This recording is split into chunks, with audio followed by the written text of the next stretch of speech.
உலக புகழ்பெற்ற பிரதான சின்னமான தரங்கம்பாடி டேனிஷ் கோட்டை மற்றும் டேனிஷ் கவர்னர் மாளிகையை பழமை மாறாமல் புதுப்பிக்கும் பணிகள் தீவிரமாக நடைபெற்று வருவதால் சுற்றுலா பயணிகள் மற்றும் பொதுமக்கள் மகிழ்ச்சி அடைந்துள்ளனர். இதுகுறித்தான மேலும் விவரங்களை கொடுப்பதற்காக செய்தியாளர் செல்லப்பா இணைப்பில் இருக்கிறார். பேசலாம். செல்லப்பா, இது தொடர்பான முழு விவரங்கள். உலக புகழ்பெற்ற வரலாற்று சின்னமான 4 ஆண்டுகள் பழமை வாய்ந்த தரங்கம்பாடி டேனிஷ் கோட்டை மற்றும் டேனிஷ் கவர்னர் மாளிகை தமிழ்நாடு தொழில் துறை சார்பாக பழமை மாறாமல் புதுப்பிக்கும் பணி தீவிரப்பட்டு வருகிறது. இந்தியாவிலேயே ஓசோன் காற்று அதிகமாக வீசும் கடற்கரை நகரமாகவும் இந்த தரங்கம்பாடி விளங்குது. டென்மார்க் நாட்டவரால் கிபி 1620 புகழ் வாய்ந்த இந்த டேனிஷ் கோட்டை தரங்கம்பாடி கடற்கரையில் கட்டப்பட்டு தற்போது தொழில்துறை சார்பு கட்டுப்பாட்டின் கீழ் மாறி பராமரிக்கப்பட்டு வருகிறது. இங்கு இந்த கோட்டை உள்ளே பண்டைய கால பொருட்கள், பீரங்கிகள், பட்டயங்கள், பத்திரங்கள், நாணயங்கள், அகழாய்வு பொருட்கள் அடங்கிய அருங்காட்சியகம் ஒன்றும் இங்கே செயல்படுது.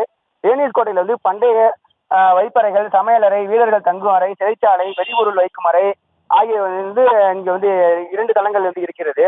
மேலும் டென்மார்க் நாட்டின் ஆளுமைக்கு கீழ் இருந்த தரங்கம்பாடியை நிர்வகிப்பதற்காக ஆளுநர் மாளிகை இங்கு ஒன்று கட்டப்பட்டு வந்தது. 4 ஆண்டுகள் பழமையான இந்த பில்டிங் திரும்பிய பக்கமெல்லாம் வரலாற்று சூழல்களை தாங்கி நிற்கும் தரங்கம்பாடிக்கு உள்ளூர் மட்டுமின்றி வெளி நாடுகளில் இருந்தும் சுற்றுலா பயணிகள் வருகை நாளுக்கு நாள் அதிகரித்து கொண்டே இருக்கிறது. விடுமுறை நாட்கள் என்றாலே இங்கு திருவிழா கோலம் போல கூட்டம் கூடும். இந்த 4 ஆண்டுகளை கடந்தும் இன்றளவும் கம்பீரமாக இந்த டேனிஷ் கோட்டை பழமை மாறாமல் புதுப்பிக்கும் பணி தொடங்கப்பட்டுள்ளது.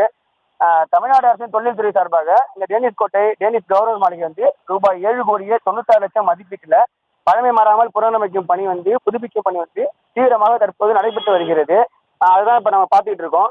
பழைய பூச்சிகள் அகற்றப்பட்டும் புதிய சுண்ணாம்பு கலவை பூச்சி பூசப்பட்டு வருகிறது. இதற்காக கடுக்காய், வெள்ளம், கரைசல் தயார் செய்யப்பட்டு சுண்ணாம்பு மணல் சேர் கொண்டு புதுப்பிக்கும் பணி தற்போது நடைபெற்று வருவதால் வரலாற்று சின்னம் மீண்டும் பழமை மாறாமல் இருக்கும் என்றும் நம்பப்படுகிறது.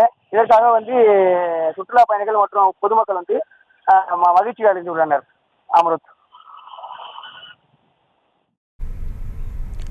விவரங்களை வழங்கியமைக்கு நன்றி செல்லப்பா. செய்திகளை உடனுக்குடனும் துல்லியமாகவும் தெரிந்து கொள்ள சப்ஸ்கிரைப் பண்ணுங்க.